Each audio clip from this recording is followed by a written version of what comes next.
கட்சிகள் இன்றைக்கு களமிறங்க இருக்கக்கூடிய சூழ்நிலையில் என்ன மாதிரியான கோரிக்கைகள் இன்றைக்கு இந்த அமைப்புகள் முன்வைக்குது அப்படிங்கிறது தான் இன்றைக்கி நாங்கள் சொல்ல வந்திருக்கோம். ஏன்னு சொன்னால் இந்த அமைப்புகள்லாம் இன்றைக்கு மக்கள் மத்தியில் செயல்படக்கூடிய அமைப்புகளாக இருக்குது. அப்போது மக்களுடைய கோரிக்கைகள் என்ன அப்படிங்கிறத எங்களுடைய அமைப்புகள் இன்றைக்கு கூட்டாக இணைந்து ஒரு பத்திரிகை செய்தி வந்து நடத்தியிருக்கிறோம்.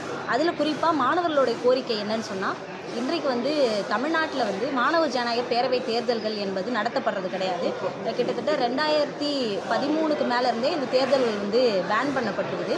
உச்சநீதிமன்றம் இந்த தேர்தலை நடத்தணும் இந்தியா முழுக்கன்னு சொன்ன பட்சத்தில் கேரளாவில் மட்டும் தான் அதை ஒழுங்காக இன்றைக்கு இம்ப்ளிமெண்ட் செஞ்சுக்கிட்டு இருக்கிறாங்க. தமிழ்நாடு போன்ற முற்போக்கு மாநிலங்களே நடக்கலைன்னு சொன்னால் இன்றைக்கு அதை மாணவர்கள் மத்தியில் அரசியல் புரிதலை மேம்படுத்துவதற்கும் கல்வி நிலையங்களில் இன்றைக்கி ஜனநாயக ரீதியான செயல்பாடுகளை ஊக்குவிப்பதற்கும் மாறாக கல்லூரிக்கு வர்றது படிச்சுட்டு போகிறது இது மட்டும்தான் மாணவர்களுடைய கடமை என்பது போல் சித்தரிக்கக்கூடிய ஒரு விதமாக மாறுது.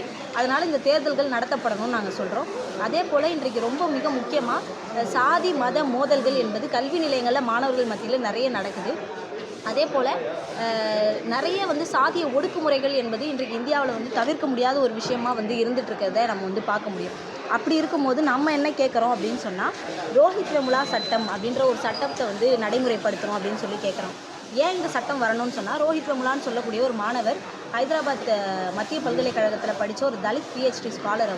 அவர் கடுமையான ஒடுக்குமுறைக்கு ஆளாக்கப்பட்டு அவர் கடைசியில் தற்கொலைக்கு தள்ளப்படுறாரு. அது இந்திய மாணவர் சங்கம் போன்ற மாணவர் அமைப்புகள் அது ஒரு கொலையாகத்தான் நாங்கள் பார்க்குறோம். இன்ஸ்டிடியூஷனல் மர்டர்னு சொல்கிறோம். அப்படிப்பட்ட தலித் மாணவர்கள் இன்றைக்கு கல்வி நிலையத்தை நோக்கி படிக்க வராங்க அப்படின்னு சொன்னால் அவங்களுக்கு ஒரு நம்பிக்கையான சூழ்நிலை ஏற்படுத்தணும். அவங்க படிக்கிறதுக்கான எல்லா வாய்ப்பு வசதிகளும் ஏற்படுத்தி தரணும். ஒன்லி தலித் மாணவர்கள் கிடையாது, இன்றைக்கி பிற்படுத்தப்பட்ட வகுப்பை சார்ந்த மாணவர்கள், பழங்குடி மாணவர்கள், பெண்கள், அதே போல் திருநர் சமூகத்தை சார்ந்த மக்கள், LGBTQ இப்படி நிறைய பேர் விளிம்பு நிலையிலேருந்து இன்னைக்கு கல்வி நிலையத்தை நோக்கி வராங்க.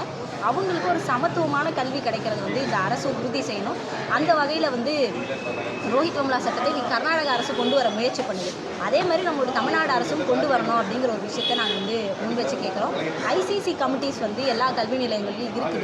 ஆனால் அந்த கல்வி நிலையங்களில் இருக்கக்கூடிய கமிட்டி செயல்படுதான்ற கேள்வியை முன் வச்சோன்னா அது சும்மா பேரளவில் இருக்குது. அதை முறையாக செயல்படுத்தணும். மாணவிகளுக்கு உங்களுக்கு ஒரு பிரச்சனை நடந்தால் அது தைரியமாக கம்ப்ளைண்ட் கொடுங்கன்ற ஒரு நம்பிக்கை ஏற்படுத்தக்கூடிய ஒரு கமிட்டிஸாக இருக்கணும். அதே போல் நாப்கின்ஸ் இன்றைக்கி கல்வி நிலையங்களில் வழங்குறது கிடையாது. அதை வழங்கணும். அதே போல் அதை எரியூட்டக்கூடிய இயந்திரங்களும் கல்வி நிலையங்களில் வேணும் அப்படிங்கிற கோரிக்கையை நாங்கள் முன்வைக்கிறோம். நீதியரசர் சந்துரு தலைமையில் நம்ம தமிழ்நாட்டில் நிறைய பரிந்துரைகள் அவர் இந்த சாதிய மோதல்களை தடுப்பதற்கு முன்வைத்திருக்கிறாரு.